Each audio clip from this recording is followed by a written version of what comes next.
Assalamualaikum warahmatullahi wabarakatuh.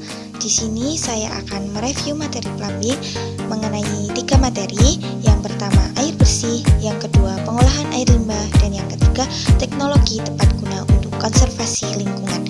Sebelum kita membahas mengenai materi yang akan saya jelaskan, perkenalkan terlebih dahulu, nama saya Vita Nurhidayati dengan NIM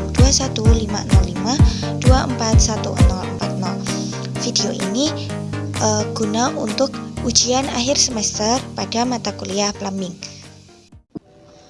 Yang pertama mengenai materi air bersih. Yang pertama mengenai definisi. Yang pertama, air minum atau potable water, air yang melalui proses pengolahan atau tanpa proses pengolahan yang memenuhi syarat kesehatan dan dapat langsung diminum. Kemudian air bersih atau clean water itu air yang digunakan untuk keperluan sehari-hari yang kualitasnya memenuhi syarat kesehatan dan dapat diminum apabila telah dimasak. Selanjutnya mengenai pentingnya air. Yang pertama, mendukung hampir semua aktivitas untuk pertanian, industri, energi, dan kebutuhan rumah tangga lain. Yang kedua, mudah tercemar. Sekali tercemar, mahal dan sulit remediasinya. Kemudian yang ketiga, mahal biaya distribusinya. Sumber air minum yang pertama, air PDAM, air permukaan yang umumnya telah mengalami pencemaran fisik, kimia, biologis, kemudian melalui proses pengolahan konvensional sampai dengan advance. Kemudian harus dimasak dahulu. Yang kedua, air sumur. Harus dimasak dahulu dan kualitasnya tergantung lokasi. Yang ketiga, AMDK, sumber air, kemudian mata air, kemudian melalui proses pengolahan advance dikemas dalam wadah. Termasuk pada potable water, ada standar mutu dan juga harga relatif mahal. Dan yang keempat, AMIU, sumber air kemudian bervariasi, kemudian melalui proses pengolahan advance. Harganya lebih murah dibanding AMDK. Untuk persyaratan air minum itu ada 3. Yang pertama fisik, yaitu jernih atau tidak keruh, tidak berwarna, rasanya tawar, tidak berbau, temperatur air sama dengan temperatur udara sekitar, dan tidak mengandung zat padatan. Kemudian kimia itu pH netral sama dengan 7, tidak mengandung bahan kimia beracun, tidak mengandung garam atau ion-ion logam, kesadahan rendah, dan tidak mengandung bahan organik. Kemudian mikrobiologis, tidak mengandung bakteri patogen dan tidak mengandung bakteri non-patogen. Selanjutnya mengenai pengolahan air. Pengolahan air secara fisika yaitu melalui filtrasi atau penyaringan, sedimentasi atau pengendapan, absorpsi dan adopsi, juga elektrodialisis. Kemudian secara kimia ada 2, koagulasi dengan koagulan seperti tanah liat atau lempung, tepung biji kelor. Dan yang kedua, aerasi untuk menurunkan kadar Fe, Mg, dan Al. Kemudian mikrobiologi dengan mendidihkan air dengan suhu 100 derajat Celcius. Tujuan pengolahan air bersih ada 5. Yang pertama, mencukupi kebutuhan air bersih masyarakat. Yang kedua, meningkatkan derajat kesehatan masyarakat. Yang ketiga, meningkatkan mutu air. Yang keempat, mengendalikan pencemaran air. Dan yang kelima, melindungi atau pengendalian sumber air. Untuk tujuan pengolahan air minum ada 6. Yang pertama, menurunkan kekeruhan. Yang kedua, menurunkan dan mematikan mikroorganisme. Yang ketiga, menurunkan kesadahan. Yang keempat, mengurangi bau, rasa, dan warna. Yang kelima, mengurangi kadar bahan-bahan yang terlarut dalam air. Dan yang keenam, memperbaiki derajat keasaman.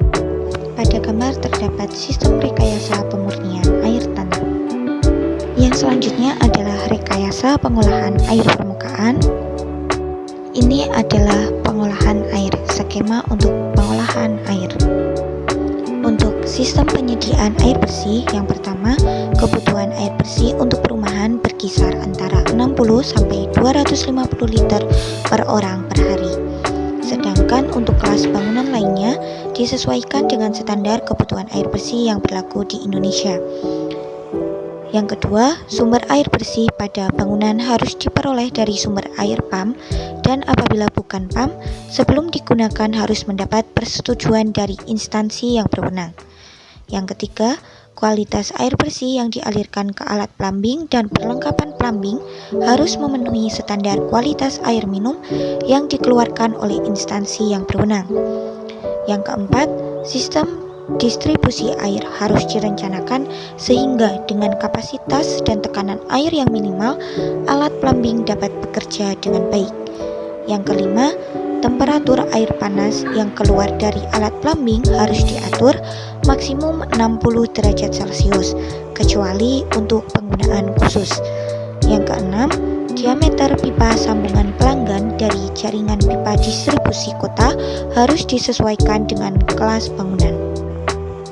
Selanjutnya, studi kasus, yaitu ruang terbuka hijau di wilayah perkotaan Yogyakarta yang tidak sampai 30%. Hal itu bisa dengan pembangunan ruang terbuka hijau publik. Yang kedua, memberikan informasi yang seluas-luasnya kepada masyarakat dan pihak-pihak terkait tentang perlunya ruang terbuka hijau sebagai pembentuk ruang yang nyaman untuk beraktivitas dan bertempat tinggal. Kemudian, penyediaan tanah untuk ruang terbuka hijau publik di Kota Yogyakarta dengan cara jual beli tanah. Materi yang kedua mengenai pengolahan air limbah. Untuk penempatan pengolahan air limbah ada dua. Yang pertama, pengolahan sistem terpusat atau off-site. Yang kedua, pengolahan sistem di tempat atau on-site. Kemudian ada hierarki pengolahan air limbah, on-site option atau pengolahan di tempat. Untuk on-site option ada 6 seperti tertera pada layar. Kemudian hierarki pengolahan air limbah off-site option, pengolahan tak di tempat, itu ada 3 seperti yang tertera. Kemudian mengenai studi kasus, kualitas sungai di Yogyakarta mengalami penurunan dikarenakan limbah domestik. Seperti yang kita ketahui bersama, sungai di Yogyakarta dalam kondisi tercemar berbagai limbah dan yang dominan adalah bakteri E. coli. Bakterinya berasal dari limbah domestik rumah tangga yang masuk ke sungai. Untuk faktor penyebabnya itu ada 4, limbah domestik rumah tangga yang masuk ke sungai, pemeliharaan ternak di pinggir sungai, pembuangan limbah pelaku usaha ke sungai, dan juga kurangnya penghijauan sebagai daerah pengatur tata air. Dan dari permasalahan tersebut adalah pencemaran sungai perlu diatasi bersama-sama, melibatkan masyarakat dan juga pemerintah. Harus ada kesadaran bersama untuk tidak membuang limbah ke sungai. Dengan demikian, kualitas lingkungan, air, dan udara akan semakin baik. Masyarakat dapat memanfaatkan berbagai fasilitas yang sudah disediakan agar tidak ada limbah domestik atau rumah tangga yang dibuang langsung ke sungai. Masyarakat dapat memanfaatkan saluran air limbah perkotaan dan instalasi pengolahan air limbah komunal yang ada di daerah sekitar sungai. Kemudian menggunakan ulu-ulu sungai yang bertugas membersihkan sungai dari sampah yang terbawa arus. Nah, ini materi terakhir, yaitu teknologi tepat guna untuk konservasi lingkungan. Prinsip dasar sustainable sanitation adalah menggunakan anggapan bahwa air limbah adalah sumber daya, bukan sesuatu yang harus dibuang. Untuk tujuannya ada 4 seperti tertera pada layar. Untuk solusinya, pengolahan air limbah secara alami yang mempunyai ciri 1, memanfaatkan kembali nutrien, air, dan energi yang terdapat pada air limbah. Yang kedua, diutamakan adalah proses penguraian secara anaerobik karena tidak memerlukan penyediaan oksigen secara mekanis sehingga akan mengurangi biaya operasional. Dan yang ketiga, apabila menggunakan proses aerobik untuk penguraian zat organik, oksigen yang disediakan berasal dari proses fotosintesis maupun proses aerasi alami. Untuk konsep teknologi dari sustainable sanitation untuk sampah, air limbah, dan air hujan seperti tertera pada layar. Untuk contoh teknologi sustainable sanitation, yang pertama pengolahan air limbah dengan kolam makrofita atau macrophyte ponds. Untuk contoh pengolahan air limbah dengan kolam makrofita seperti pada layar. Kolam makrofita adalah kolam pematangan yang memanfaatkan tumbuhan air yang terapung ataupun mengambang di dalam air, lalu mampu menyerap nutrien anorganik, terutama P dan M, dan mereduksi kandungan logam berat yang terdapat pada air limbah. Untuk cara kerjanya, itu simbiosis mutualisme antara tumbuhan air dan bakteri pengurai bahan pencemar. Untuk kelebihan dan keterbatasan kolam makrofita, untuk kelebihannya, biaya pembuatan dan operasional rendah, kebutuhan energi relatif rendah, pengoperasian dan pemeliharaannya relatif sederhana, sangat efisien, dan juga ada kemungkinan untuk memanfaatkan tanamannya. Untuk keterbatasannya, adanya kehilangan air karena penguapan, ada kemungkinan menjadi tempat berkembang biak nyamuk dan agen penyakit lainnya, terdapat kemungkinan timbul bau yang tidak sedap, dan ada kemungkinan tanamannya menyebabkan penyumbatan pada saluran air.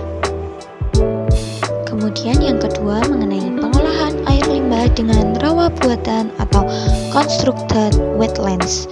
Rawa buatan ini mempunyai kedalaman sampai sekitar 0,6 meter berbentuk memanjang seperti kanal sempit.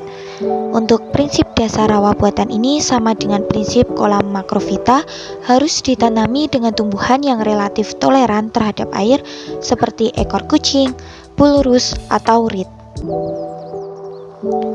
Nah, itu adalah contoh rawa buatan yang air limbahnya mengalir di permukaannya atau free water surface system. Yang kedua, rawa buatan yang air limbahnya mengalir di bawah permukaan rawa atau subsurface flow system.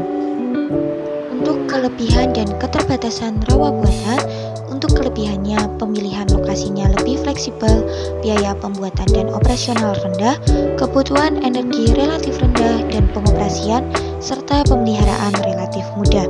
Untuk keterbatasannya, area yang dibutuhkan relatif luas, adanya kehilangan air karena penguapan, ada kemungkinan menjadi tempat berkembang biak nyamuk dan agen penyakit lainnya, terdapat kemungkinan adanya bau yang tidak sedap, dan juga ada kemungkinan dijadikan sebagai habitat untuk kehidupan liar. Mungkin itu yang dapat saya jelaskan mengenai review materi pada mata kuliah plumbing yang terdapat 3 pokok bahasan materi. Sekian dari saya, banyak salah mohon maaf. Wassalamualaikum warahmatullahi wabarakatuh.